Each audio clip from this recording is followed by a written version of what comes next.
সারা জীবন দেশের জন্য স্বাধীনের আগে থেকে কষ্ট করে গেছে, এখনো সে কষ্ট করতে করতে গেল, খালি হাতেই চলে গেল।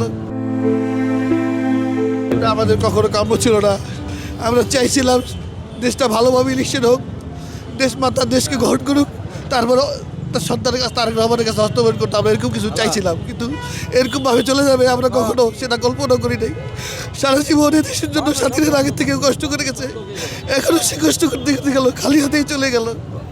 এটাই আমাদের আর কিছুই চাওয়া পাওয়া নেই। ঘরে ঘরে তার জন্য সকলেই মানুষ দোয়া করতেছে। দেশ যা হারাইছে সেটা অপূর্ত, কখনো সে এটা পূরণ হবে না। এদেশে সবসময় ভালো চাইছে সে, এদেশের কখনো ক্ষতি করে নেই।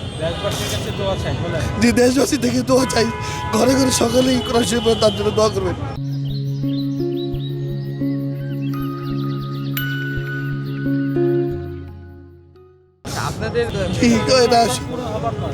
এই শূন্যস্থান কখনো পূরণ হবার নয়, কীভাবে পূরণ হবে আমরা এটা প্রশ্ন করে নিচ্ছি। তবে আমরা চাই যে তারেক রহমান যেভাবে মা দেশ নেত্রী খালেদা জিয়া যেভাবে দেশটাকে আঁকড়িয়ে রাখছিল, সেও যাতে এইভাবে দেশটাকে আঁকড়িয়ে রাখে, সবাইকে এক ফ্রেমে রাখে।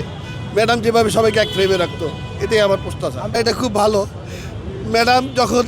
ম্যাডামের উপরে খুব অত্যাচার করছে। ম্যাডাম যখন জেলখানায় ঢুকে যায়, তখন ম্যাডাম বলতে দেখেন আবার এগুলো নিয়ে আন্দোলন করবেন না, আল্লাহ তাদের বিচার করবে। ম্যাডাম কখনো তাদের ক্ষতি চায় নাই, আওয়ামী লীগের ক্ষতির জীবনে ম্যাডাম চায় নাই, কিন্তু ম্যাডামকে যেভাবে ক্ষতি করছে আওয়ামী লীগ করে নাই, আসলে এটা অন্য কিছু হয়েছে।